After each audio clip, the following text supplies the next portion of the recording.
me and the Lord, we got an understanding. We're on a mission from God.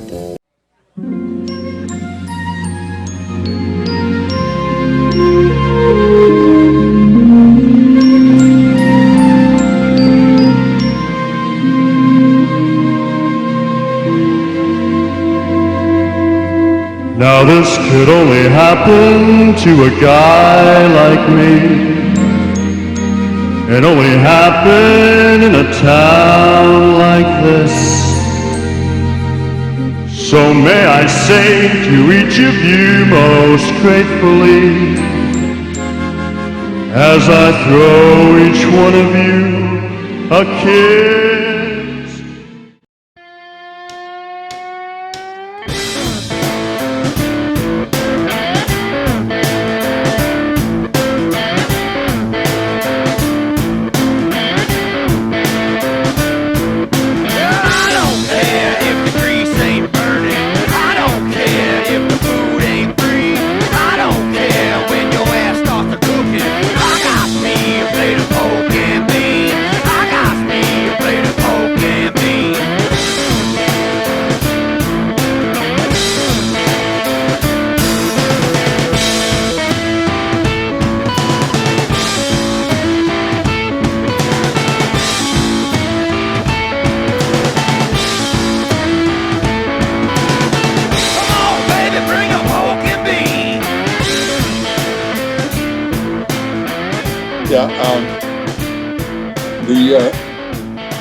When I was in Onaby the first time, I really played it smart. I knew I had 2 presentations to do there.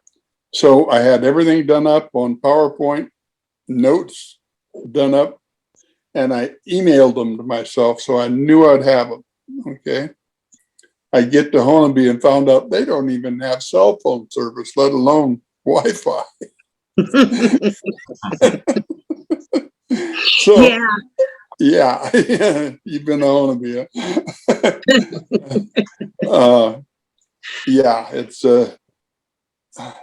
they put up a welcome to sign, but they had to take it down because it kept the whole town in the shade all day long. That's how small that place is. So here I am with 2 presentations to do. Everything is on the internet and I can't get to it. And yeah, and so I'm about beside myself, and I'm sharing my room. I was one of the few that had a room to myself. Our typical gathering, and they had 2 cabins there. There were 4 people in the 2 cabins and about 23 tents set up around the cabins. Okay, everybody gathered there. Alex Evans, our artist friend, had frozen out the first night, so she put her camp in my room. She was sleeping on the floor there, and along about midnight, 1 o'clock in the morning,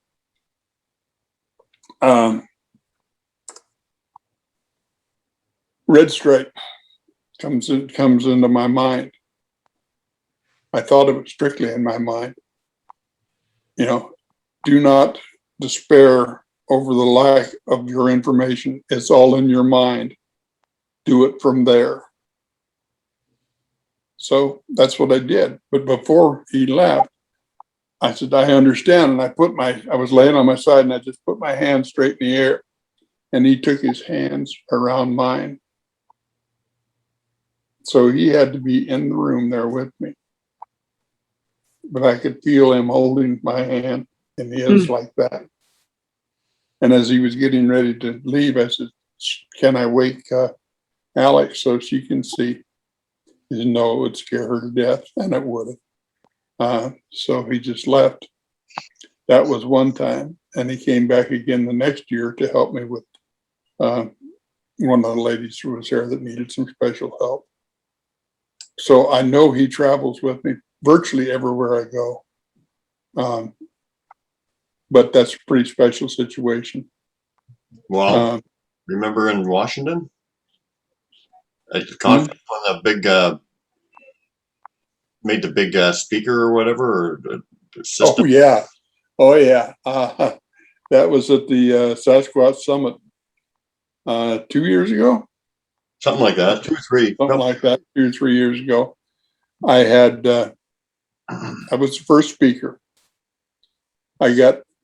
Timing was perfect. Barb was holding the clock for me, and I make a flip chart of time. It's got, 30 minutes, 20 minutes, 10, then from 5, 4, 3, 2, 1 down, and she just turns them as you get, so I can watch her and know how much time I have left. Well, I was a miracle of all miracles. I was running out of material exactly as I was running out of pages on my flip chart. I mean, that doesn't happen very often. Generally, I get to the end of that flip chart and I still have a lot of material left. But it was just perfect. And I'm down to a minute, just starting to close off, and his voice comes, keep talking. But my time's up, keep talking, keep going. Okay, so I extend it, and Barb's kind of looking at me, trying to figure out why I'm extending this a minute, 2 minutes over. And all of a sudden, it was like the worst feedback you have ever heard in your life. The entire operation, and this is a big casino, okay? It's Quinault Indian Casino. And every speaker in that place was absolutely screaming at the top of its lungs. It sounded like feedback, the worst feedback you've ever heard. And my mouth was just frozen open. And it went on, I don't remember now how long it was. It seemed like to me like about an hour and a half. It was probably a minute or even less. And come to find out, a switch in a lock cabinet at the other side of the casino had been switched from left to right. Yeah. I remember I was there, and I remember some people who are very, very skeptical by nature. Even there were a lot of raised eyebrows when that happened. Mm-hmm. Yeah. And the people in our group, they were all laughing. They knew what had happened. I know. And exactly who had done it. I know. I was sitting with Sue. She knew immediately. Mm-hmm. Yeah. About it. She knew. She said RS. Yeah. So when I came back, I quickly signed off, and I still don't know why he did it or what the purpose was, but it sure got people's attention. Yeah. Mm-hmm. Yep. Been timing for something else, like something going on later on in the afternoon that has to hit up just right. No, their timing is immaculate. They've proven that with me many a time. Sometimes it's absolutely. Yeah. Sometimes it's so precise that you just start laughing. It's like, because sometimes it's done with humor and whatever too. Mm-hmm. So Ginger. Here I am. Oh, she's listening. What do you how would you describe your relationship with Sasquatch, and what are they telling you? What are they trying to teach you? Where are they? Oh, they're family to me. They used to teach me a lot because I would go sit in my backyard every night, and I used them as counselors. And I would tell them about my whole entire day. If I had any problems with someone or something, and I told them about it, and immediately I would get this other thought that I would never think of. It was completely different thoughts. I knew it wasn't coming from me. I knew it was coming from them, and it would be a solution for the problem. And it was awesome. Is always a wonderful, great solution that was nice and kind. And they were teaching me how to turn a bad situation around to make it good. And I did that every night. I would always go out for my counseling every night, I called it. And I felt like it was keeping me emotionally stable and grounded, because they were, any problems I had in life, I was working through it with them. Give us an example of one of the things that they said that really touched you. Can you remember something specific? No, because I was doing it every single night. So it was so much. Okay. And it was just, I would talk to him about everyday things. It wasn't like, how was the universe started? It'd be like, okay, I'm having a problem getting my carrots to grow, or this person said this about me, and I'm upset. What do I do?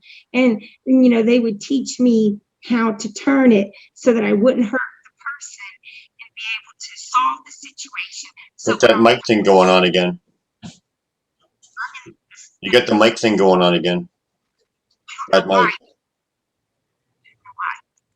Because I'm sitting in a good stable place where the internet should be going. It may be the power storm stuff. Oh, It's your energy, Ginger. Let me try to grab it. Sorry, I have strong energy. Yeah, that's an understatement. Well, my friend came over to Bigfoot World last year, or 2 years ago. And she was standing across the room. She goes, "Oh my God, I can feel your energy from here." And I'm like, "Oh, sorry." Jonathan's always telling me to prove it.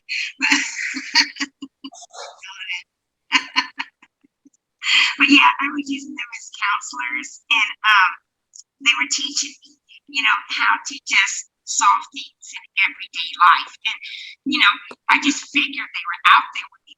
One night I had proof. I went out for my counseling, and I was sitting on one of the trails and, facing the back of the house.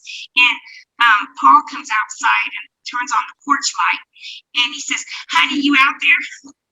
And I looked up at him to say, "Yeah."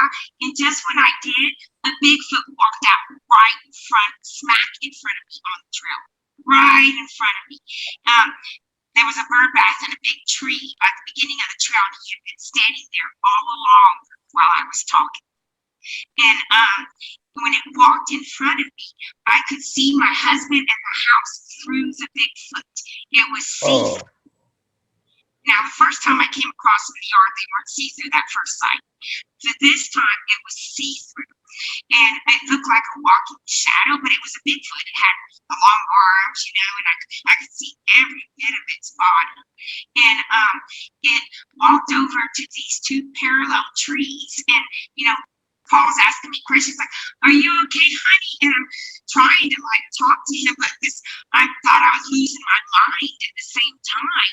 And I even looked away to see if it was just my imagination or something, and looked back to see if I could still see it.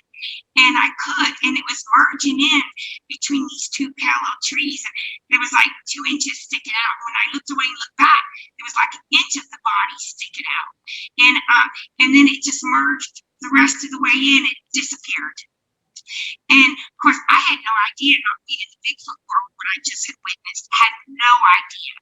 I just knew what I saw.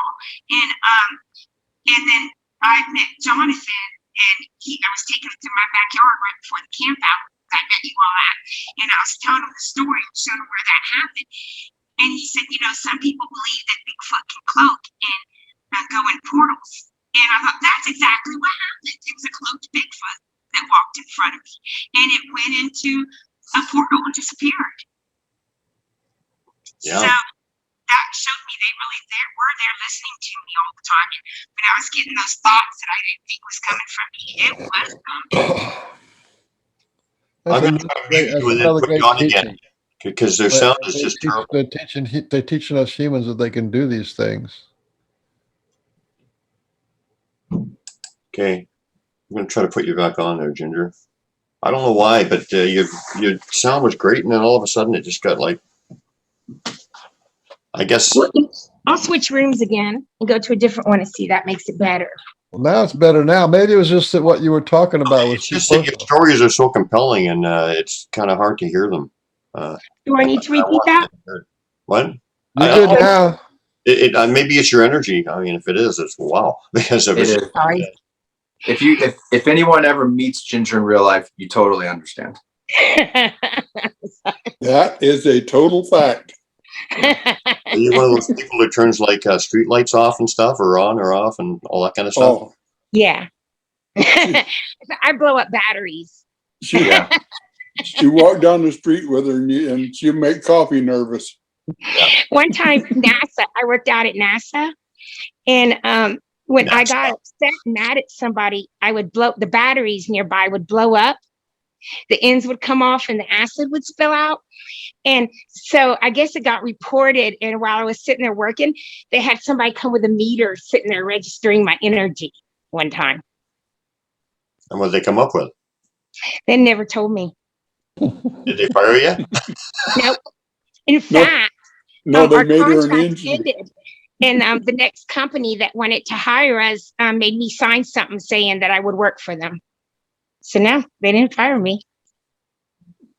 No, they made her an engine for a rocket. Yeah.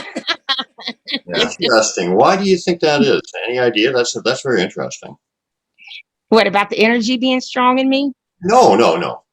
That's very evident. Why do you think that they wanted to say that they definitely wanted to hire you to make it part of the contract? Oh, I was a computer animator and I was really good at what I did. Oh, okay. It's just because you were really good at what you did. Uh-huh. I thought there was maybe some connection with the energy or something they were interested in. Okay. Not that I know of. Yeah, I'm so today has been my most unliteral day. Like I started off like remember it's been like taking everything literal today for some reason. Well, I can see how you could take it that way. But because, I just said that. But yeah, apparently my energy is kind of strong at times. Sorry about that. Do you need me to repeat the cloak story of the cloak Bigfoot? Yeah, sure. Yeah, Okay. please do. I'll shorten it. So I was sitting on the trail one night doing my counseling, and my husband came out and he turned on the light on the porch in the house. And it was pitch dark out there. And he said, "Honey, are you out there?" And I looked up towards the porch in the house. And just as I went to answer him and say, "Yes, honey," a Bigfoot walked right smack out in front of me. And I could see every bit of it, but it was see-through. And it kind of looked like it was a walking shadow, but it was a Bigfoot, had the long arms and everything. And it walked right smack in front of me, and I could see my husband and the house through the Bigfoot. And it went over to these two parallel trees near the trail, and it started merging in between them. And I thought I was losing my mind because I didn't know they could do that kind of stuff. And I looked away and closed my eyes, then opened back up to look back to see if I was just having some kind of mirage. But nope, I could still see it. And it was still merging in between the two parallel trees, and it was still see-through, but there was only like that much sticking out now. And then it just went in the rest of the way and disappeared. And I didn't know what happened. And then I had met Jonathan right before the Bigfoot camp out, what we all met at. He came to my house, and I was showing him what happened in my yard and told him about that. And he said, some people believe that the Bigfoot can cloak and go through portals. I thought, that's exactly what happened. A cloaked Bigfoot walked right out in front of me. Now, if it was daylight, it probably would have looked different, but it was nighttime. So it looked like a shadow, but was see-through. And then somebody had told me that two parallel trees can sometimes be a portal. That's what it went in, was two parallel trees, and it disappeared. So it was proof to me that they were standing there listening when I talked to them, because it came from the trail that I was on and walked smack out in front of me. So it's like, okay, you guys really are here counseling me every day. So in a way, it's like they were teaching me every day, but I've always dealt with the Bigfoot on everyday things. That's what I always dealt with them with. Okay, well, let's go on to somebody, because your sound went weird again. So it did. Well, you got most of the story in really good, so we got it. That's a great story. Well, let your sound come back, and we'll move on. So it's a great teaching because you're telling the whole world that you watched the Sasquatch that was in the middle of being cloaked and transparent. I think that's just a great data point. Everybody needs to have that data point. They can do it. Thank you. Yes. So Tom, Mr. Beans and I have discussed a number of times. I don't know how many we came up with, at least a dozen or whatever, but different ways that you can see them. Like the shadow person kind of thing, like the just almost completely solid, but just the next step, it's kind of like pure black or whatever. The predator, just orbs. How many different roughly would you say ways have you seen them, or that you've heard of them being seen in? Yeah, modalities. I've seen them in the physical. Yeah. And I've seen them as they went to a cloaking condition and back. And I think the strangest ones is to see them as something else.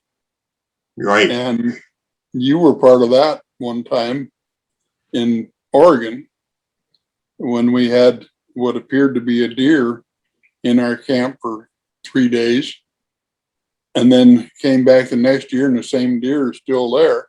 And this is a hunting camp. That's, we're probably one of 3 different people that use that for anything other than a hunting camp all year long. And so it's a manifestation, a different manifestation of the same thing. Barb had the same thing happen with the owl in your area in BC. You know what's interesting, Tom? Just as you're mentioning that, because I forgot about that. That was RE for sure. That was but yesterday I had an amazing day again yesterday. I went to First Beach again. Managed to go back there finally, and just an amazing day. But just as I was driving into the area, was just basically just getting in there, and right over my car flew RE or the owl that looked just like him. Yeah. Bartle flew right directly over my car, like in broad daylight. It's so beautiful. And then, then you said when you did some at one point you raised your hand up and the Sasquatch put both hands, Red Stripe put both hands around yours, and I was completely invisible. There's no doubt he was in the room, but he was completely invisible, right? So that's one of them, the complete invisible. Yeah. That was so confusing because that was a normal height room, and Red Stripe is 9 foot 3 inches tall. Now, the time that I saw him physically in the room with me, also at Honolulu, that was vaulted ceiling. I mean, it was, had plenty of room. But in that bedroom, that was a normal ceiling. Very confusing. But Sam, I think, has had the same experience, haven't you? What's that? The same type of other than physical. Yeah, a lot. Lot. Yeah. I remember one time I was camping, I seen them walking around in the predator mode. They're all walking around me and they were like shimmering and like all that watery kind of stuff. Mm-hmm. But I saw that before in the yard too. Yeah, I've seen them completely invisible, but you can hear their footsteps in the leaf litter and see it being depressed, like pushed down, but can't physically see them. Oh, you know what? When that one stepped out in front of me that was cloaked, it made no sound, no bipedal walking sound. So maybe in cloak form, they're not as heavy when they step on the ground. I don't know, but they didn't make any sound at all. It's weird. I think they can do it either way. I think there's different aspects to it because some of it is light, some of it's light refraction. And some of it is they're just not as physically dense. Like there's not weight there. Because when V has visited me, she'll just not appear next to me, but she's just there. And I don't hear her walking up. I don't hear anything. She's just right there. So I think there's different aspects to how they can do it. And Sam, when you say she's just right there, you sense her energetically, you mean? She announces herself. Like she can just appear, like she'll be there and I won't sense her or anything. And then she'll do a whistle or like an owl call right next to me. And I'm like, holy crap, It'll kind of spook me, but it's different. I mean, like they can, I don't know. Cause I think that sometimes at night when you can kind of see through them, I think that's when they're doing like the light refraction and there's just not a lot of light to refract. So they're not quite as transparent. Yeah. And in the daytime, because when they've been completely invisible before it was daytime. So that one particular experience of mine, when they walked up, there was 3 of them, and I could hear them. Like that's how I knew they were approaching me, was I heard their footsteps approaching me, and they were completely invisible. There was no shimmering. It was no predator at all. It was just invisible, but right in front of me, like 10 feet away from me. Yeah. One time looked in my backyard one night and I saw a reflection of me on the tree. And I thought, how is that tree reflecting my image? Is it wet or something? And I just couldn't understand how I could be on that tree. So I stuck my arm up in the air and my reflection stuck the arm up in the air. And I did my other one and it did too. And I kept doing that. But then all of a sudden I went like this, just a bunch of crazy stuff. And it didn't keep up with me anymore. And it just stood there and I could tell then it was a Bigfoot instead. And it didn't look like me anymore. And it started looking like a Bigfoot. Wow. Wow, that's a new one. You know, when Mark Roberts came up and was camping with me, there's absolutely no doubt in my mind that we saw Sasquatch as a person. What that person did was absolutely impossible for a person to do, and just the circumstances. Did you want to hear that quickly, or? Yeah. So we just got to the campsite or whatever, and actually it was very, very interesting because about a week prior, I had said on a video, I'm going to get an answer to something that I was questioning about these rocks that I was finding around the structures and whatever. Some of them were colored and painted, and I know people paint rocks. So I was saying, well, do you guys leave these here, or are the people putting them there? And I'm sure both happened. But I had that question in my head, and I said, but I'm going to get the answer. And I said it right on my little video that I did. And so when Mark Roberts and I got together, as soon as we got out of the car, he starts hearing this, and I guess he's hearing it during with Mindspeak or whatever. He's hearing whistling, and he's being pulled to this stump right there. And I'm feeling a real thickness in the air. I can feel them all around me, and I feel their energy too. And I can feel like a thickness, like they're right there in the air. It's kind of hard to explain. But anyway, so he was being drawn to this stump, and he went over to the stump, and he started to pick up a rock. And you know, he was being guided, just like I was with that fish glove kind of thing. And he was, no, this is not the one. So he picked up another rock. Yes, this is it. He picked it up, turned it over, and it was painted orange on the bottom.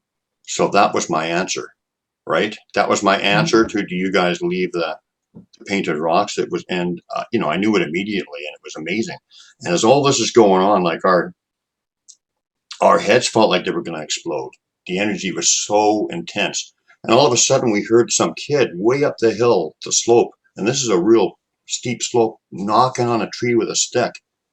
And he had on these old clothes that didn't look like, when you see them impersonating people, sometimes like they'll have glasses like on like this, or they'll be broken, or their clothes look weird. They don't act right. They look out of place. They're not dressed appropriately.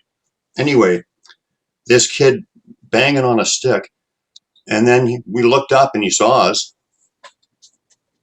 and he looked right at Mark, because I didn't actually see that part, but Mark saw a few seconds before I caught on. But he looked right at Mark like a deer in the headlights, dropped the stick, and then that's when I saw him, and he ran off like Usain Bolt along this slope. But this slope is like mossy. It's like there's trees and everything all like crisscrossed. It's like a slope like this. There is no human in the world that could run like that. Yeah. No human could run there like that. Impossible. We went up there just to check. It is impossible. Huh. Tom knows the area. Tom knows where it is. It was right behind where we camped there, Tom, with Orla and that. There's no person that can run like Usain Bolt up there, like doing a 100-yard dash. No, I couldn't. You'd be going like this, you know, like climbing up. I mean, you can't do it. Yeah, it was 120, 130% side slope. It was very, very steep. No, so sounds like so they can impersonate. My point is, they can impersonate people or anything. I think they can shapeshift. Yeah, and it was wild too, because that whole time when we were a few days there, the ravens were with us the whole time, and they were very interested. Like, you know, like Cool. watching us, you know. Yeah. Cool. Yeah. Ravens are Ravens eyes. and ovals. It's ravens and ovals up my way. They like. Oh, cool. Cool. Yep. Yeah. So where are you at with the Sasquatch right now? What are they telling you? What's their message? Are they giving you any messages or for? Well, I think I'm on the right path is what I've been getting. And I've actually had some people do readings for me. It said that too, that I am on the path of my destiny where I'm supposed to be right now. When the Bigfoot walked out in front of me cloaked, the first thing I thought is you're psychic. That's a psychic ability. And my father was a psychic and used to teach me things when I was young. And I had put it aside. You know, I never forgot the things that had happened, but I put it aside because I didn't have anybody to talk to about those kind of things. And it awakened that in me. And it made me want to start using my psychic abilities again. And it put me on a path towards that.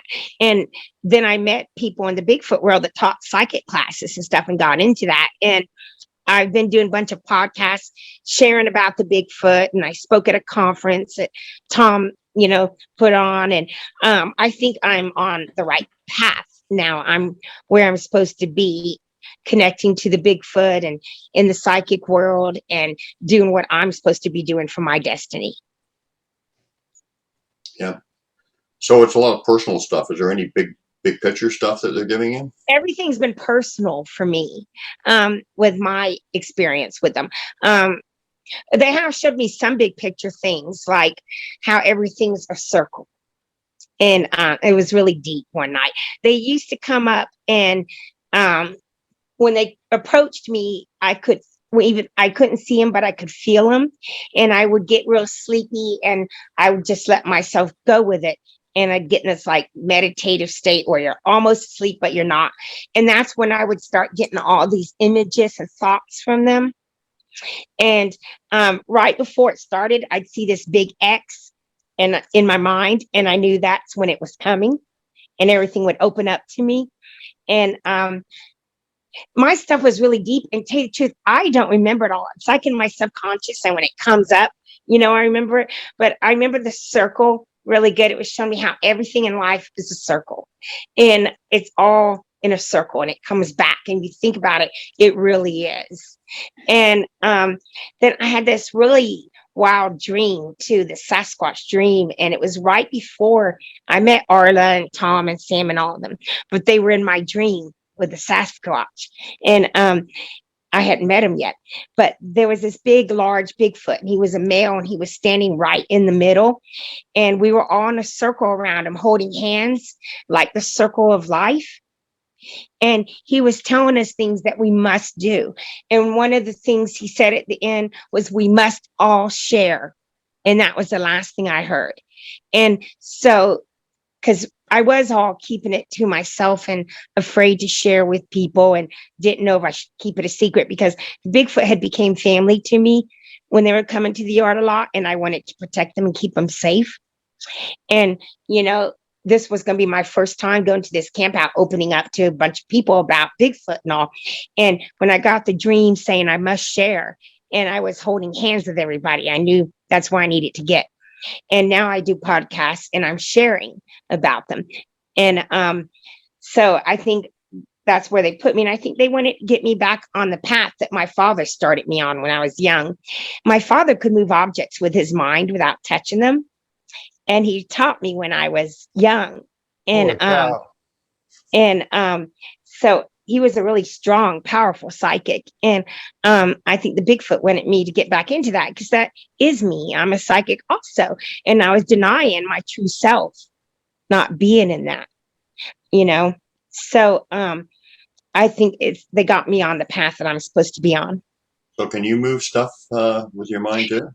Sometimes. I used to be able to do it every time on the first try. When he first taught me, I could on the first try. But Sometimes I can now, and sometimes I can't. I still got to practice more. I let it go and I stopped. When I was young, it was so easy because I was so open. So everything he taught me, I could do on the first try, you know. But now I have to practice more. Could you move a little money into my bank account? Just 100 grand or so. No, I've only been able to move pencils, only lightweight Oh, stuff. oh, When I was young, I got where I could slide a hairbrush, you know. But that was the heaviest thing I could ever move. yeah, that's not going to work for me. Oh, no, I'm just. Yeah. Yeah. That's cool. That's cool. If anybody here's seen the movie The Incredibles, like the Disney Pixar movie, we've lovingly nicknamed Ginger Jack Jack, who's the baby from the movie that has like every ability you could ever think of. I answer to that too. She's like the jack of all trades, Mhm. in tune person or something. So, I think the Bigfoot helped me get back on my path, because that's really, it's been my teaching and path with the Bigfoot. It's been the psychic world. They have put me so much into that, and I accepted it. And I actually use them as guides now. Like when I do soul retrievals for someone, they show up sometimes in my soul retrievals, and so they put me on this psychic spiritual path. And they've intertwined into it. I'm fascinated, and you were cutting out a little bit when you were talking about it, but maybe. But I think we got most of it. But when you were saying they were counseling you or whatever, that's just fascinating. So they would listen to you, and then they would give you some kind of energy or a feeling or some kind of. It was a thought. It was actual words. A thought placement answer. Yeah. Thing. Like just give us like a rough example. Like say you were talking about like I'm having a hard time at work and okay. I can't cope with this. What kind of thing would they say? Okay, say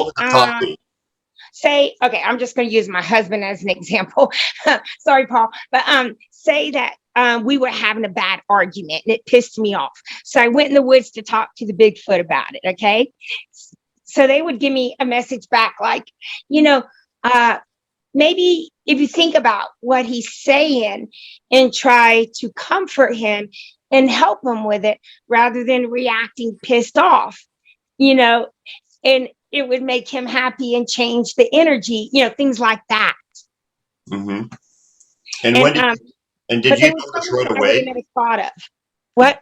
And you noticed right away that there were thoughts that were foreign to you. Yeah, because it was stuff I would have never thought of. For one thing, when I'm angry, it's hard to think about a solution because you're angry. I'm sure that your husband would think that thought was foreign. I'm not. Well, actually, it wasn't usually my husband. I went back there as an example, but it would be some kind of thought to solve it. Yeah. And it was always good and kind. And it would be something I would have never thought of. That's why I knew it wasn't coming from me. And It was instant. As soon as I asked it, it's not like I sat there and thought about it for the answer. It was a reply as soon as me and you reply. Yeah. It's kind of hard to explain, but but yeah, it's not your thought. Yeah, I knew it wasn't mine. And it was an instant reply every time. I mean, it's like we were having constant dialogue. And then when that one walked right out in front of me, when I was back there for counseling, that was what I needed to see, that they were truly there all that time. Mm-hmm. So you've seen Peanut in the physical, right? Uh-huh. Yeah. What does Peanut look like? Give us a great description of Peanut from head to toe. I've only seen Peanut at night, though. Even though I've seen him in the physical. He was in the physical. He wasn't see-through. But now I did have a daytime sighting here, but I don't know if it was Peanut. I don't think it was. This one was absolutely huge. And it may have been a leader of a clan or the father of this family or something. It wasn't Peanut because it wasn't 5'2". And it was silver. It was kind of like gray and white. And there's this big, huge boulder in our neighbor's backyard. And it was starting to turn sunset.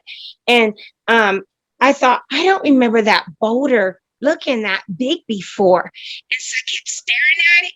And then I saw it wasn't. There was this huge, big perch on it. Mike went weird. Hold on.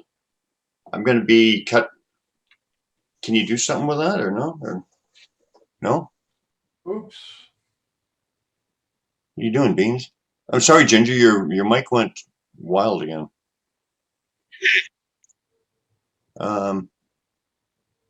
Say something. What do you think, guys? It's kind of like bad, isn't it? So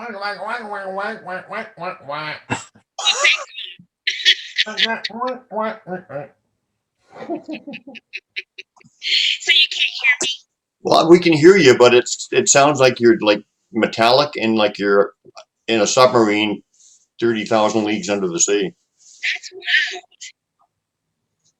wild. Hey, I gotta I'm gonna step out. I gotta run some errands and do some life stuff. So Good seeing you, Sam. it's good seeing you guys. Thanks for You stopping. Love too. you guys. See ya. Hey, oh, by the way, hold on a minute. Ah, shoot. I wanted to plug his show. Anyway. Hey, why don't I get out and come back in? What? Why don't I get out of here and come back in and see that fixes it? Okay. Geez, that sound on terrible. Anyway, Tom, share a story Yes. with us. Share some thoughts or a story with us. I'm sorry, guys, out there listening. I'm trying not to, You but it's want just, me to do a soft shoe routine here in the interim? no. Just share, Oh, yeah. share something with us you haven't shared on the show yet. You've got so many stories. Oh my heavens! So something that puts me on the spot. I alluded to it a bit ago when I was in Onaby for a presentation. There was I think it was the second time I was there, because Arla and I were sitting tables right next to one another in the back of the hall, and as we are wont to do. And it was kind of a weird situation because one of the people involved with the Onaby massacre was speaking, and he had no clue of what he was talking about. But What's the two Holy ladies, I'm sorry, Tom. What's the what is that? pardon me, The Honeybee Massacre. What's that all about? Onaby massacre was an incident that occurred some years ago, where a family group was involved with a family group of Sasquatch, and they started shooting at them. And this is in southeastern corner of Oklahoma, where the Sasquatch outnumber the people about 2-1, and it became a great big problem, a big shootout, and kind of like the Hatfields and McCoys, only it was the residents and the Sasquatch, and it was pretty terrible. And it wouldn't have happened if they'd have just left them alone. They just, rednecks with guns, and a total IQ of about 9, and their hat size was more than their IQ, and it just got out of hand. Well, this guy started telling the story of it, and he was leaving all of this out, and so it was very difficult to sit there quietly and let this go on. We did get a hold of him between us later and elucidated, but that has nothing to do with this story. I'm sitting there, and into the hall walks this artist lady, Rebecca, that I'd known from the year before. And with her is a young Indian woman, full-blooded Cherokee, very attractive lady. And her name is Cindy. And RS says, "This is the lady you need to know. Get to know her."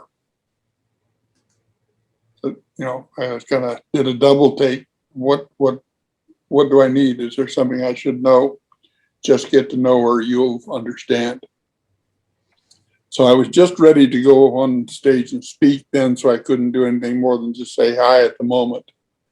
But when I got done with my presentation and I walked back, and Rebecca came back to speak to me. I said, I was just going to go get a drink. Would you guys like to go along? Yeah, and that'd be fine. So we went out to one of the concessionaires there and got my usual drink of choice. And Cindy sat and told her story.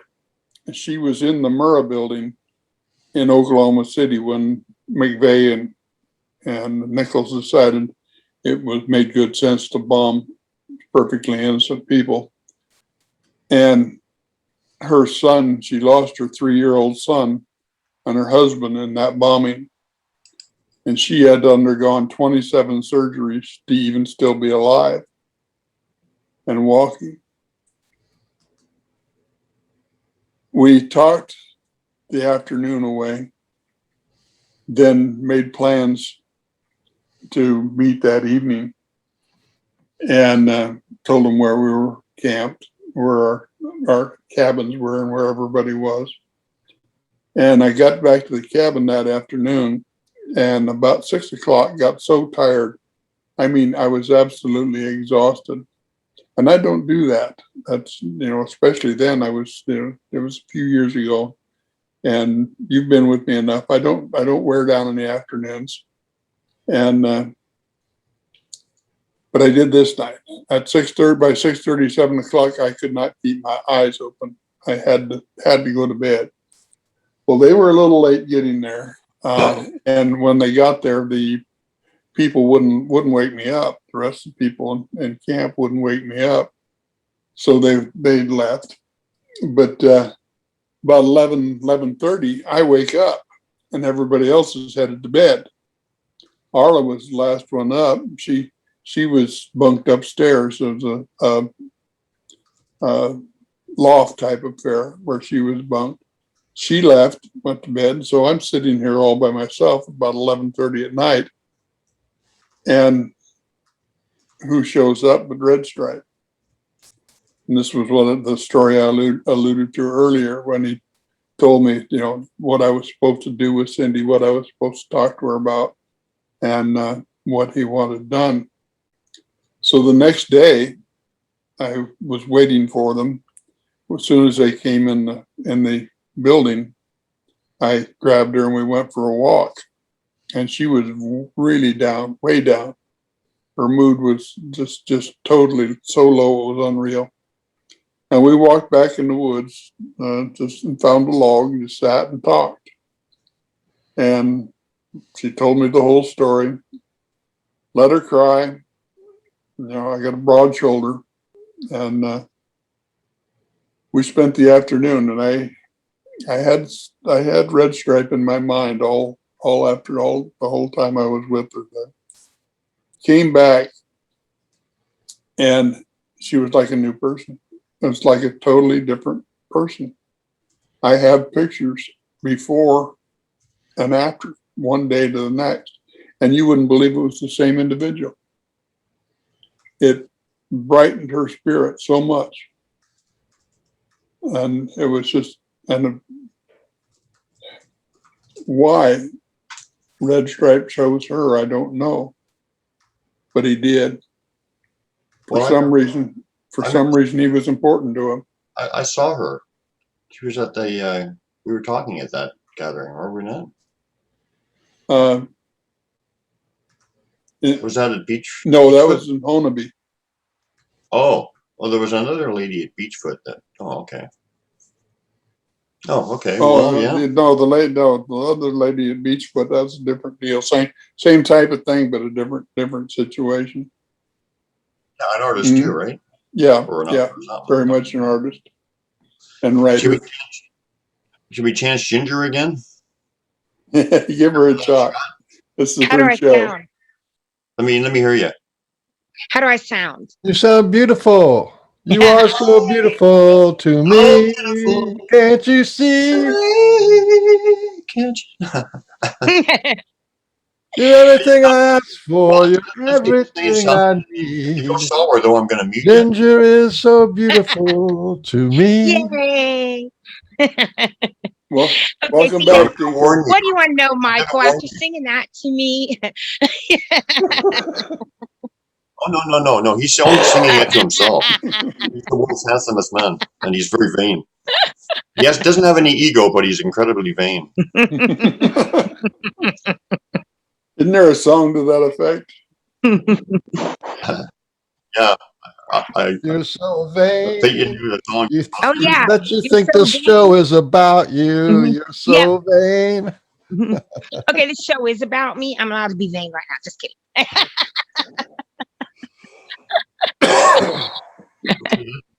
Let's get some words in while you still sound good. And if I cut you off, All right. Let's see. What should we talk about now? Just What's the most fun? What's the most fun you ever had? What's the most fun you ever had with the Sasquatch people? Oh, wait a minute. Hold on. What's your favorite ice cream? I don't know. What's I'm a chocolate fan. Yeah, me too. I like maple walnut, and I like the coffee ones. I don't like the fruit ones so much. I like the chocolatey, butterscotchy. Yeah, I like butterscotch. I like caramel too. Exactly. You ought to live where I live. That way you get ice cream soup. Ice cream soup. Yeah. Would they serve it tea melted? Mm-hmm. Yeah. Yeah. Hey, wait a minute. I'm gonna go grab something that's gonna make you all real jealous. But okay. Talking. So my favorite encounter, I don't know of one, Michael. Because a lot of them were so good. A lot of them were a lot of fun. A funny one is actually I got a picture that I gave to Brian of a stone. I went camping with our group. We switched locations and went like 2 hours north of me, or hour and a half north of me. And it was a brand new spot none of us had camped at. And we all set up our tents, and mine was up on a hill alone. And then Arla's tent was between me and Jonathan's. And then Jonathan's tent was between me and Arla was on the other side. So the first night I heard the Bigfoot, come running by my tent, boom, boom, boom, boom, boom, boom, real fast. And I giggled, and they went down by Jonathan to Arla's tent, and she giggled. And then they came back and ran to my tent, and they were going back and forth from my tent to Arla's tent. And Jonathan's right in the middle. So he's getting it every time. And he said, I would giggle, and then he would hear Arla giggle, and he'd hear him run by again. I would giggle, hear him run by again, and Arla would giggle. So they were having fun running around. And I think they were distracting me. Hold on, let me get a drink. Because I had this stone that they'd gifted me at home, and it was on my gifting stump, and it looked like a Bigfoot. It was a big quartz rock and looked just like a Bigfoot face. I brought it with me on that trip, and that night I had been around the fire looking at it and holding it in my hand, and I guess they saw me doing that. So when we went to bed that night, I put the stone next to my bed, and I'd be able to see it first thing in the morning. I woke up and the stone was gone.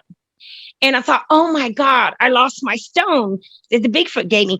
And I was using the stone as a connector. I would hold it and then talk to them in my mind to connect to the Bigfoot. And so I was like, oh my God, I lost my stone. And I went down by the fire to see if I left it there, and it wasn't there. So I was really freaking out. And I hadn't said anything to anybody because I was kind of embarrassed that I lost my special Bigfoot gift. And then Arla and Jonathan and I got in my car to go run to Walmart. And Jonathan opens up the back of my car, and the stone is laying right there, right smack in the middle of the back facing us. So somehow they got in my tent that night and took my stone and put it in my car. And so that was a funny one. So I got it back, but they took it right out of my tent. So I think they were distracting me by running by. Yeah.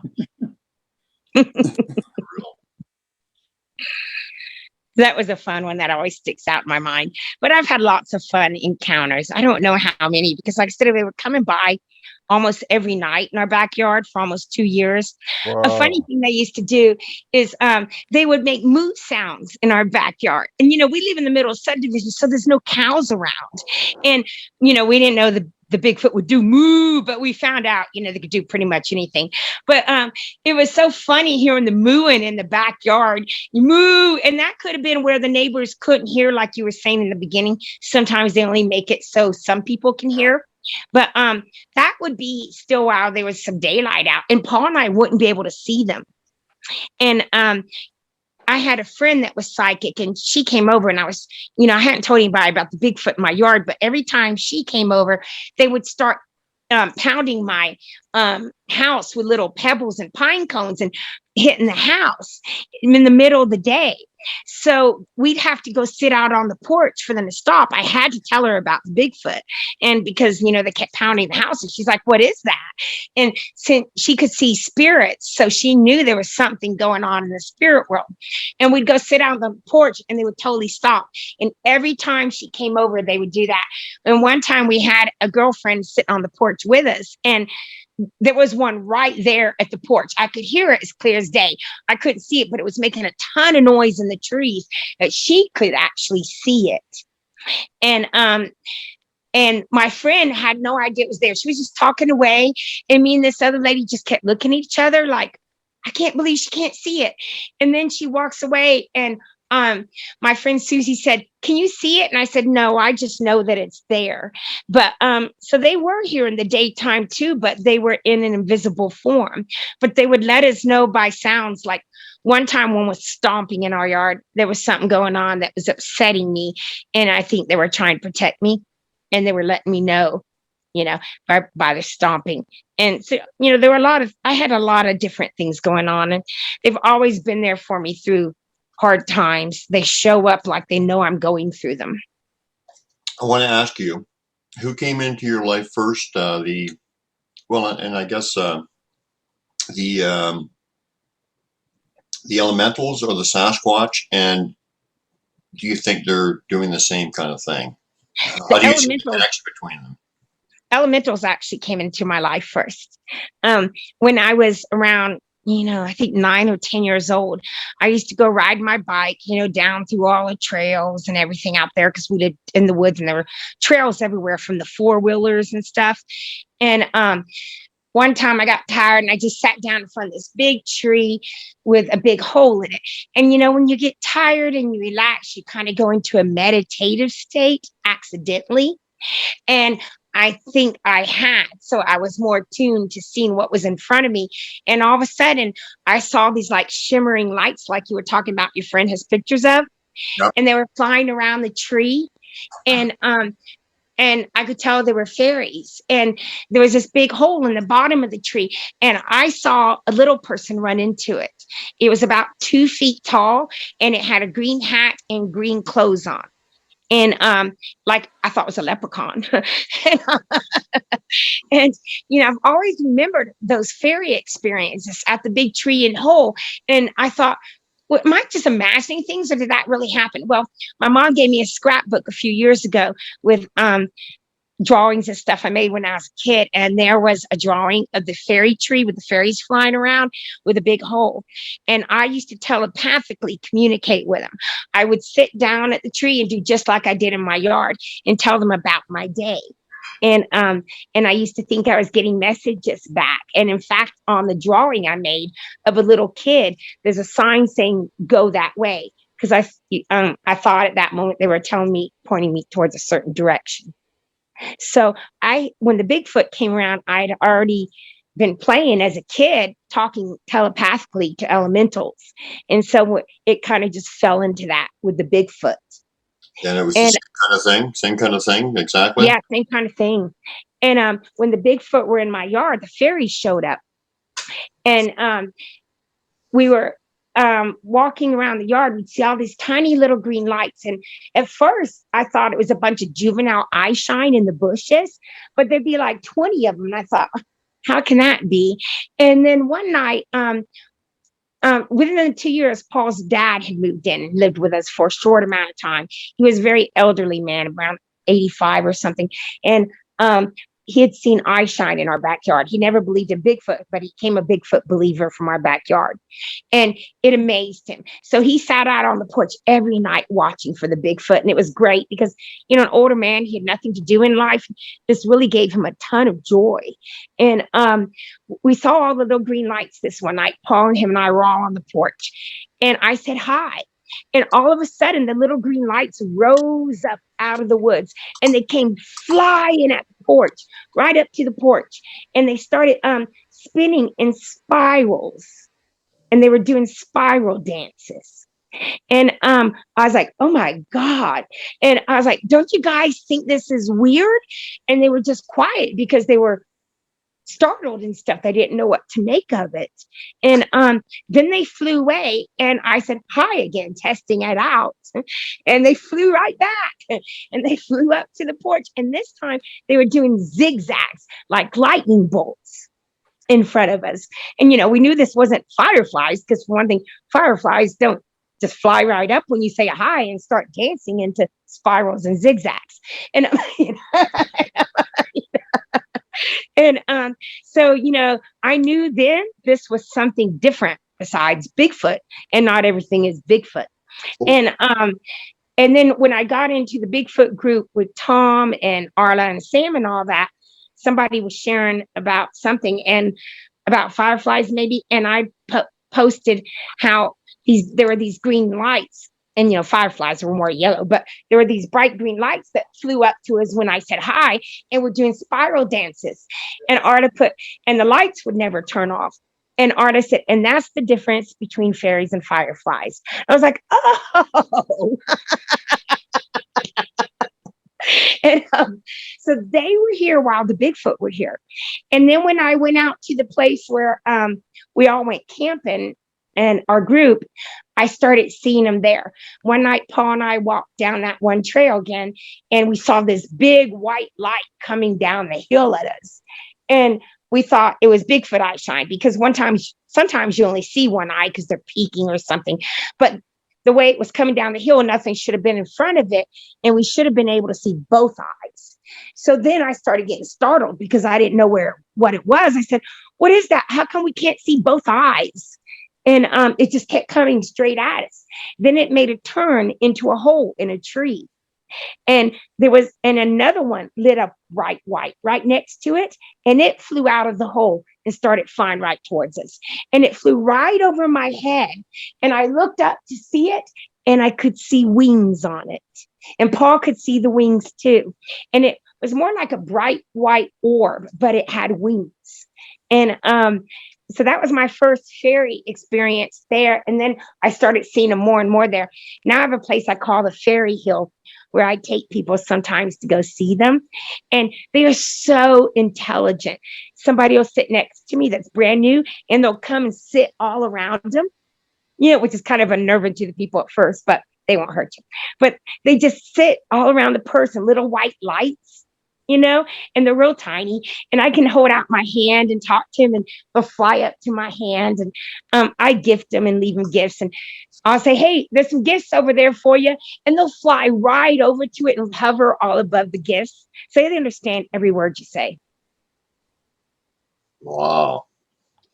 Amazing. Tom, what is the common denominator between the people like Ginger, myself, you, Arla, all these people who have got a really amazing connection with Sasquatch? What is the common denominator? Open mind, willing to listen to things that we don't understand, and to delve deeper into it rather than rejecting it.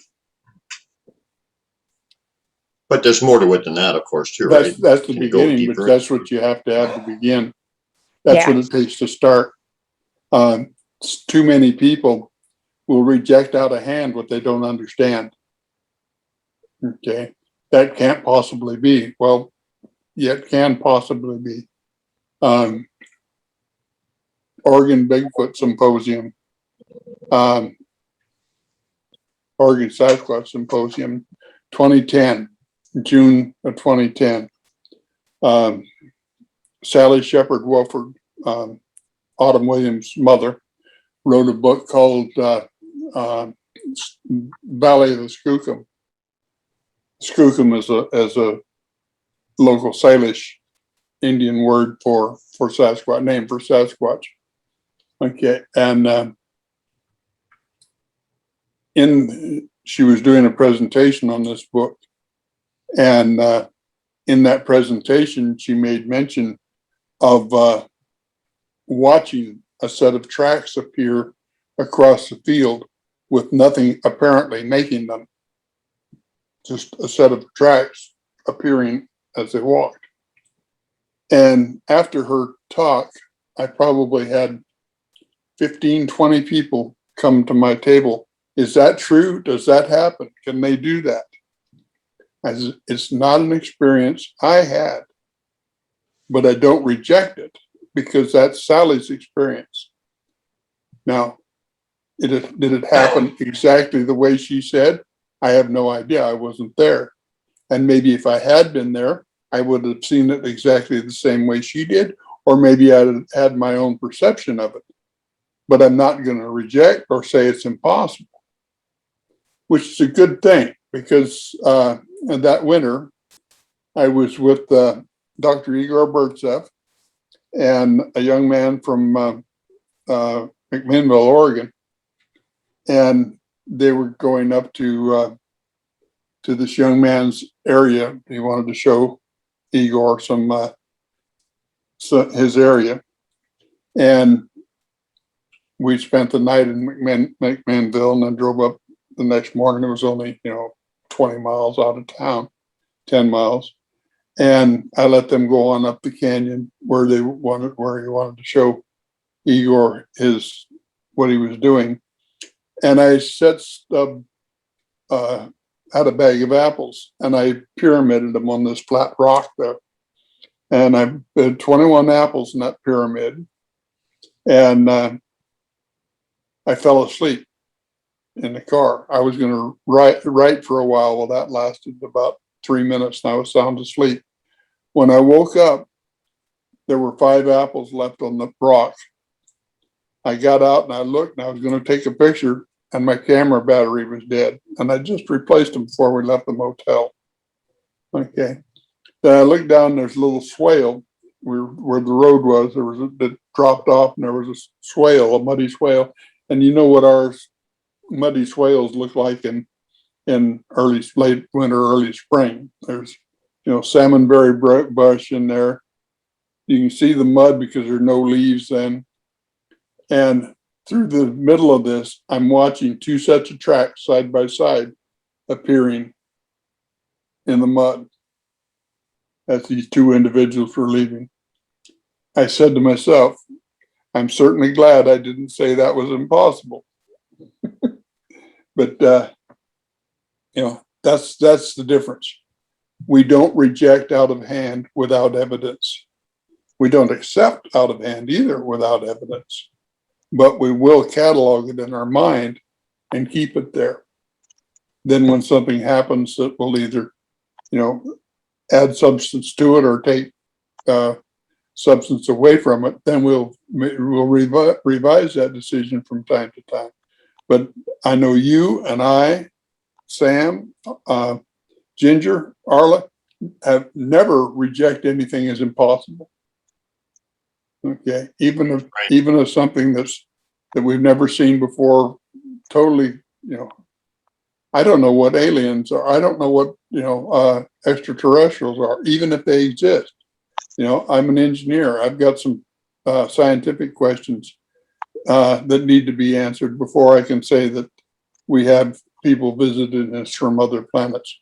Are there people on other planets? Yeah, I thoroughly believe there's life on other planets. We would be pretty selfish to think we're the only life in the freaking universe when there's absolutely billions upon billions of stars just like us, just like ours, planets just like ours. Life had to exist on other planets. But that doesn't get them from there to here. And so I have some things that have to be answered in order to do that. But I'm not rejecting the fact that whether they're here or not, I just need more evidence. Yeah.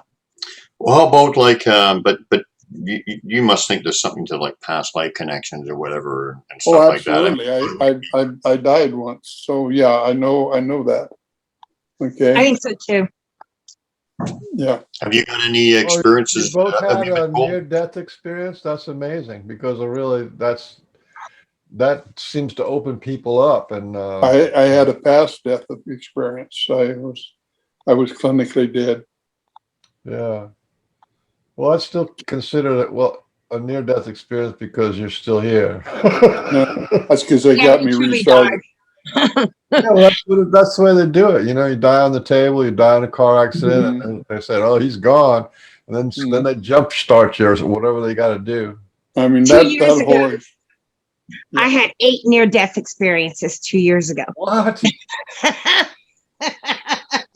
It's like, whoa. Which one stands out?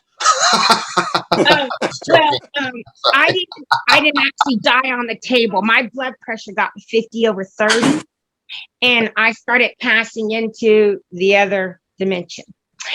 And, and you know what was wild? I learned that your pets will come comfort you and visit you when you're dying. Your And pets. I thought I was hallucinating because my cats were sitting on my lap and I was petting them. And when I would start making the petting action, it would bring me back into this dimension and I wouldn't be able to see him again. And I thought, oh my God, did anybody just see me petting? And I was so paranoid and I thought people were going to think I'm crazy. And it happened 8 times because my blood pressure and I wasn't breathing. And, you know, my oxygen got too low and my blood pressure was almost gone. And it was from the surgery I had. It was just really bad. And it was my pets kept coming and sitting on my lap, my cats. And I thought I was hallucinating. And afterwards, I finally put it on my Facebook page, what I saw and what happened to me. And then it's when Arla and Janie chimed in and said, when they help sit by people's side, their pets will often come visit them to comfort them while they're dying. And then one of my friends is visiting that was staying with me during that time. She's visiting someone else right now that had some near-death experiences. And she said her horse, dog, and cat came and she was petting them and she thought she was hallucinating. And so, no, it's a thing. And it's good to know that your pets will come comfort you while you're dying. So that means on the other side of the veil, or you know, in It's other on words, the other side of the veil. so you Yeah, pass out and then they come to you. Okay, that's pretty wild. I wanted to say that that's the real thing because anybody who that your pets do live on, I've experienced that. So take great joy in that knowing because I'm just It was gonna wonderful. I'm just gonna quickly say my experience. I had a dog called Chewy passed away. He hung around the house for about a month or so. My ex-wife saw him on the bed one time sitting there after he passed. One time the stairs he used to come down to, and Tom knows what I'm talking about, you know that place. He would come down the stairs, and one time my cat was just at the bottom of the stairs, actually just at the coffee table, and you could see the stairs coming out. All of a sudden, the cat, like its eyes went like wild. It jumped like straight up about 12 feet, literally. It like right straight up in the air, hid under the table. Because the dog was coming down. So Chewy hung around for a while, but this is the beautiful part, and this is the hopeful part for everyone who's lost a pet that I want to share. And this is very much like a Sasquatch dream. It was real. It wasn't a dream. It was real. And what I experienced was as I was sleeping, and I very seldom dream. I'm not a person who ever remembers my dreams, but I remember this distinctly. And what it was is I was playing with Chewy at the place they call the Rainbow Bridge. It was a big green field with I remember a big willow tree and whatever, like a great big huge swirling willow tree, and there were flowers and there was stuff there. And I was playing with him and he was saying goodbye, and then he moved on. And when I woke up, I felt so beautiful. I felt so at peace, because it literally happened. I was playing with him, and he moved on to wherever they go to, and I was playing with him at the Rainbow Bridge that people talk about. So Let me tell you, my pets that came visit me are still alive. Hold on. Let me try to mute you and then unmute you. Oh, I think I did Beans. Oh no, I didn't. Sorry, Ginger. I'm unmuted now. Yeah, you're terrible. What's going on with your sound? I have no idea. I take Zoom classes every week, and there's never a problem. Wow. Okay. Well, but Hey, anyway, since you can't talk, let me ask you questions for later when you can talk. I wanted to ask if you if the little fairies or little elementals, if they ever actually talk to you a little bit, and they say little things or give you some wisdom or any little thing like that. Because I've never heard too many people talk about the elementals. I mean, I've had a rock talk to me, but I'm not really sure what that's not if that was an elemental or that was just like a connected energy or something. Well, I don't know if you can hear me or not. here you go. Perfect. Okay. Back. 5 by 5. But yes, they're just like with the Bigfoot, how you can talk to them telepathically and get telepathic messages. It's exactly the same. Like I said, they're extremely intelligent. So it's just like that. Okay, I know I've had. Did they ever say anything to you or talk to you about anything? Telepathically, yes. Yeah. I've had well, I'm starting to have some elemental stuff go on now, and I've kind of felt like the earth energy coming up through the earth kind of thing. I guess you know what that means. But I don't know them energetically and whatever. I'm just kind of, I'm in my infancy in that.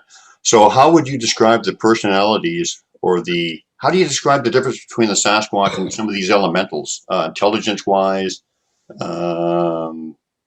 energy wise, humor, like what, are they similar?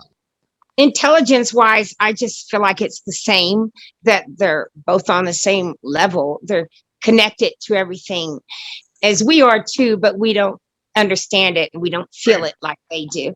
And they're pure, they're still in their pure forms. And elementals are earth beings because they're of this earth. I also can see water elementals when I'm in the water sometimes, but and they look a lot like the fairies do. But I just do the same way because I've always been familiar with getting telepathic messages.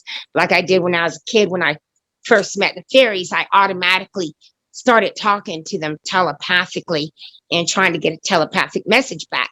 And, nobody had told me to do that. So I do think that there was some past life stuff, past life memory going on with me back in my deep subconscious. Yeah, absolutely. No, I agree. Because it's like, how did I know to do that? But what does a fairy's energy feel like as opposed to, I mean, because I feel the Sasquatch energetically, like that's one of the big connection things. I mean, I can feel the personalities and everything with their energy. What does an energy of a fairy feel like as opposed to a Sasquatch? And bearing in mind that every Sasquatch feels individual, but still there's something commonality. It's completely different energy, completely different.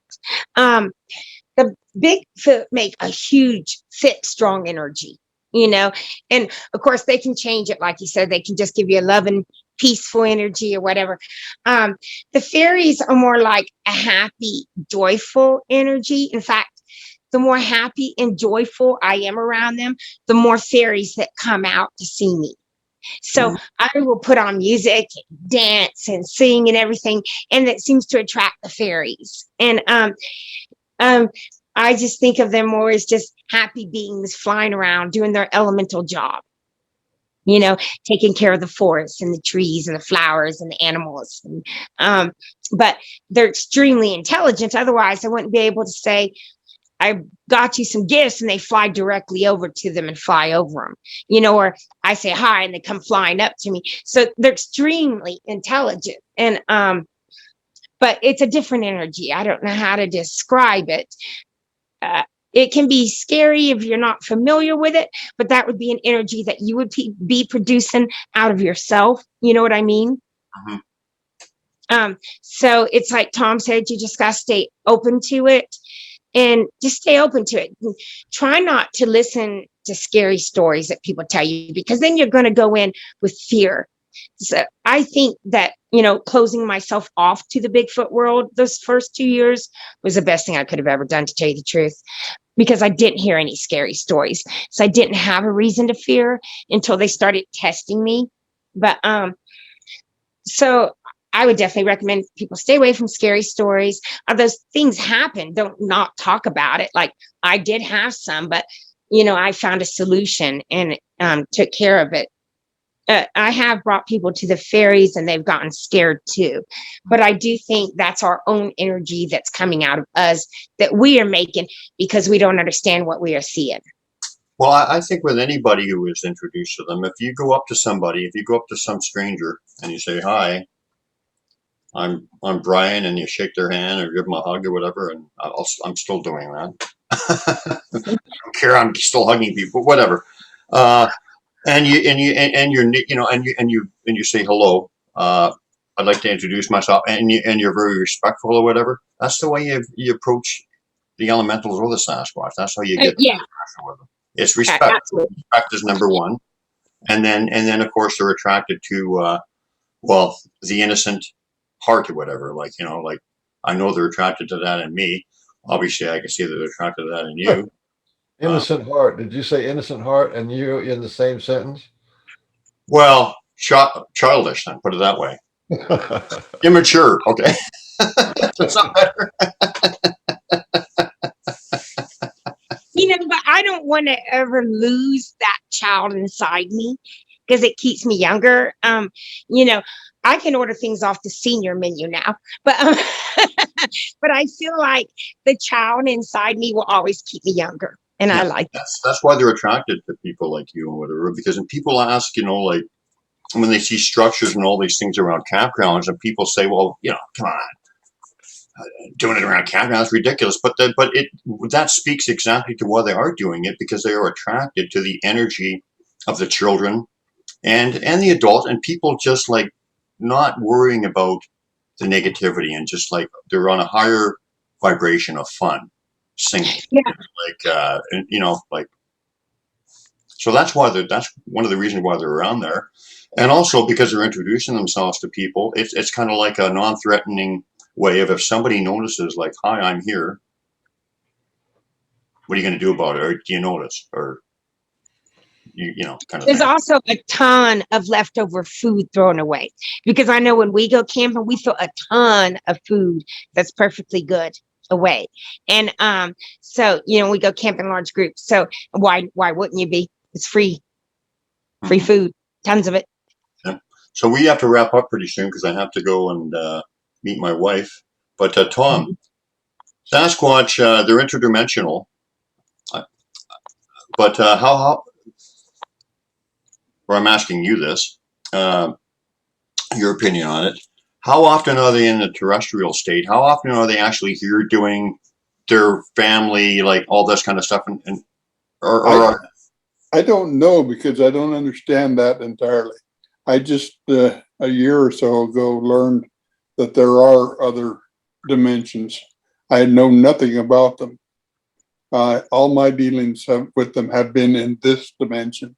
Mm-hmm. So I'm not the person to ask about that, because for me, 100% of the time, they're in this dimension, because that's the only one that I know how to deal with. I know that others exist. I've been told this by my teacher, but we haven't gotten into the nuts and bolts of that at all. They utilize everybody according to their strengths. Like they don't want to go there with you, I suppose, and whatever, And we all have, but the thing is, we don't have to be jealous and envy anybody what they all have, because we all have exactly what they want us to have. That's perfect for us and perfect for what we're trying to do. We all do our purpose for them in the way they want us to do it. That's right. What it's all about. Right. Mm-hmm. Well, okay. So, Ginger, would you like to say? Oh, look at that. Oh, you got a Ginger. What's his name? He came to me in Sonny. He came to me in the hospital. Ah. Yeah, he was one of the cats I was petting. What a beautiful. Nice. What a nice face. Yeah. He would want it to be in the camera. Well, Brian, are you gonna keep your YouTube channel hidden from all the viewers? No, if you want to check out some of my videos, and thanks, Beans. I've got a YouTube channel, and I put a lot of heart and work into it, and do it's good.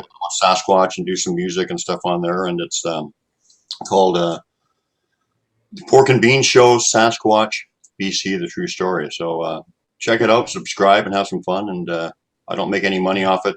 My reward is when people, well, I had a really beautiful comment today, actually, and that's my reward, when I can say something and it touches people in the right way. That is the reward, I think, of most creators. I've been asked in the past, what's the reward of being an author? As when somebody says, I read your book and I really loved it. Mm-hmm. That's payday. That's payday. Yeah, absolutely. I'd just like to phase out here by inviting people to enjoy my website as well.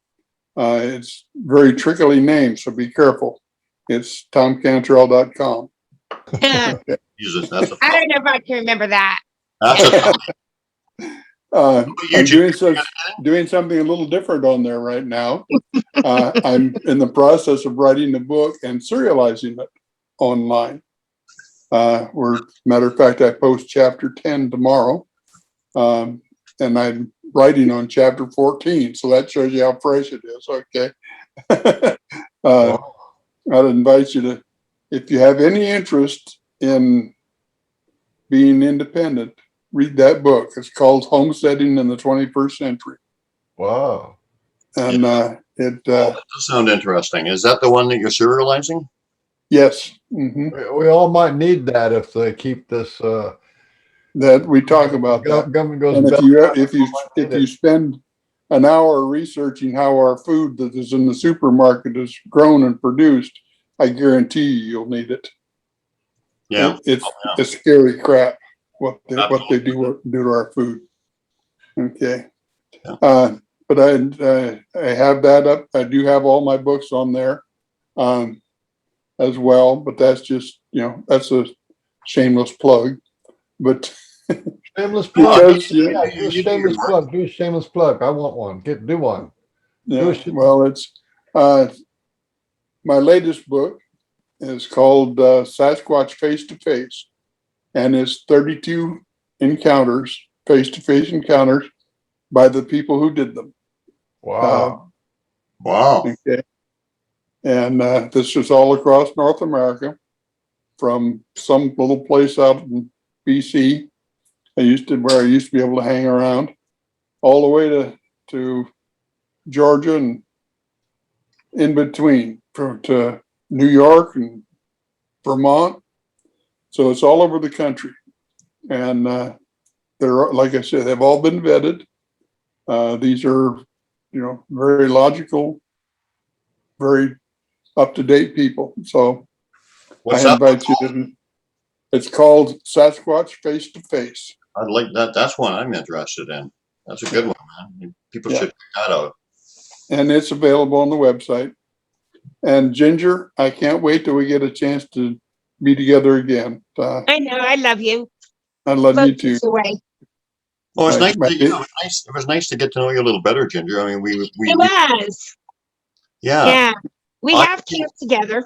I can see why the Sasquatch love you, because kind of like me. I went out and was singing the Dean Martin pizza song right from one, and and it just went on from there. There you go. Mm-hmm. So okay, guys. Brian, they're missing our Ian Tyson music though. Yeah, well, I'll sing him some Ian Tyson. All right. Oh yeah, well, you're gonna come up here, aren't you? I mean, you're looking like you're almost. You look like you're getting younger or something. You look pretty good, Tom. You're gonna have to. You do. I'm so weak though; it's unreal. I have trouble. You know what? You know that. You know the site where we stay. I mean, it's a drive up. It's a drive up, man. You just drive up and you get out. It's getting there that's a problem. Well, we'll see if we can work it out. Anyway, guys. Ginger, thank you so much for coming on and getting to know you a little better. And we'll have you on again, because I know we just, or, you can just stop in anytime. No problem. I do. It was such a pleasure and an honor. And I'm sorry the sound wasn't always working for you. But thank you. And I would be willing to anytime. You know what? This show has its glitches and stuff. It's kind of like part of the charm of it. So we'll make it work. But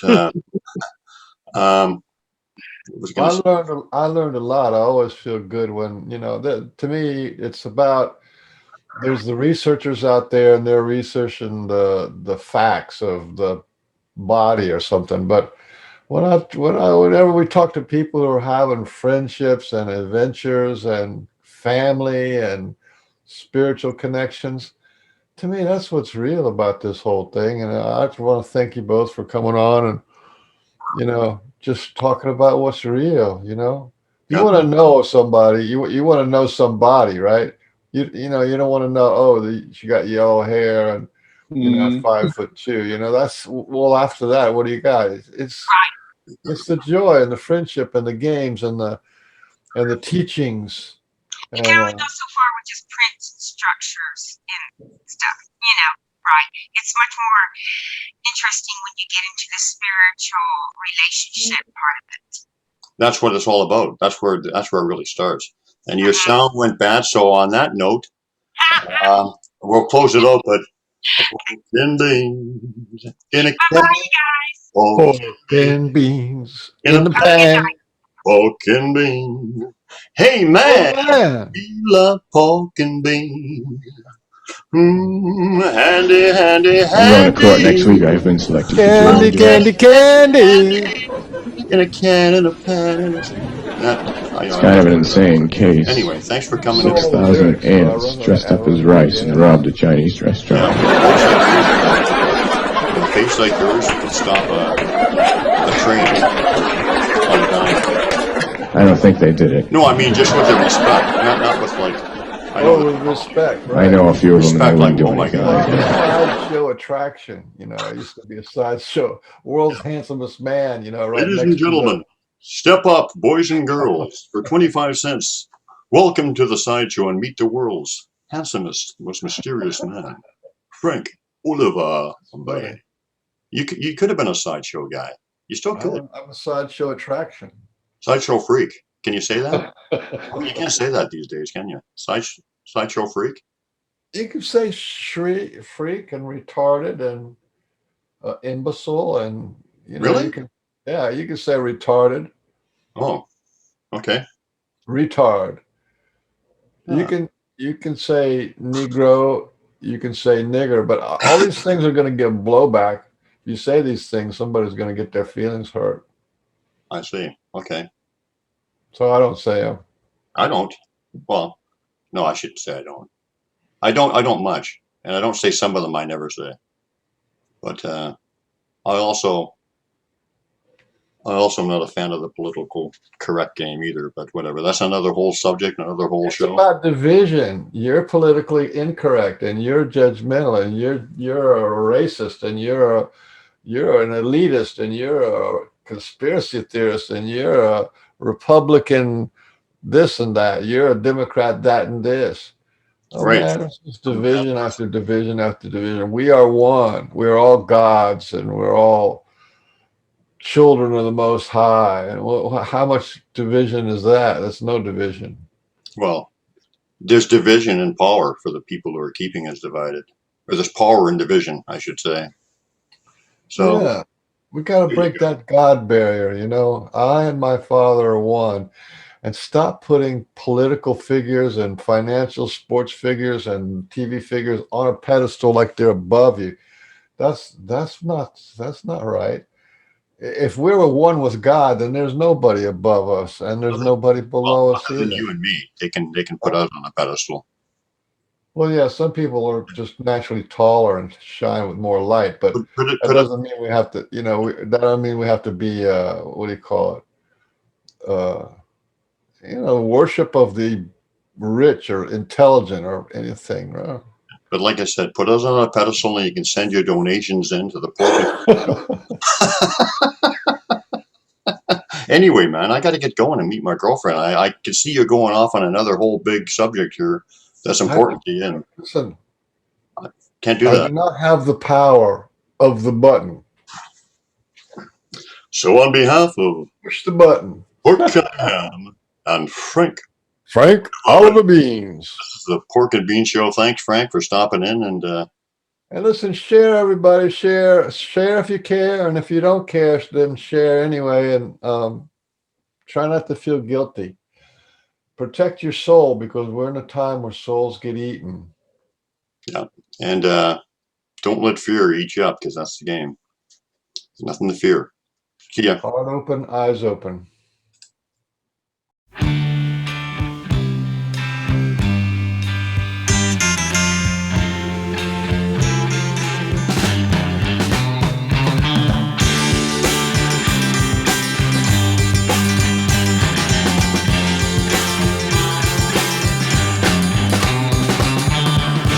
Sky, look down on all the people looking up at the big sky. Everybody's pushing one another around. Big sky feels sad when you see the children scream and cry. But the big sky too big to let it get him down. Big sky too big to cry. Big sky too high to see. Like you and me.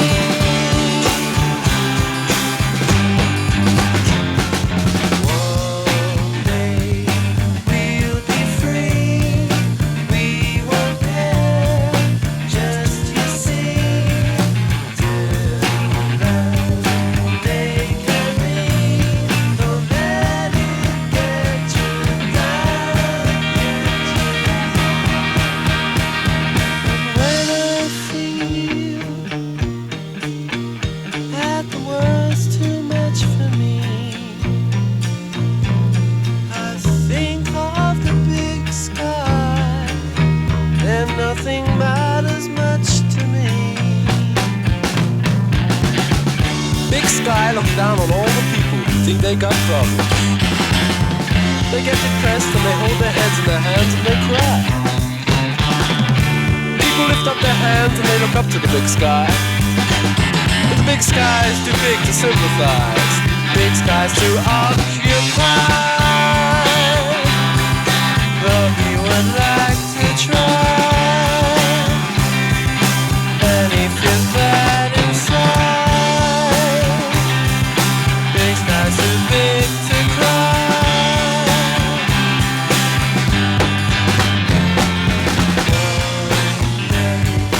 We'll be free.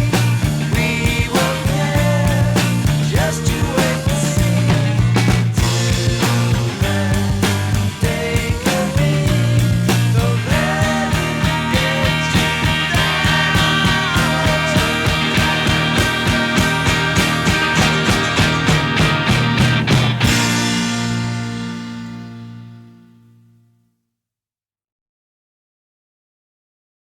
In a dream that all the babies prevented by the pill showed up.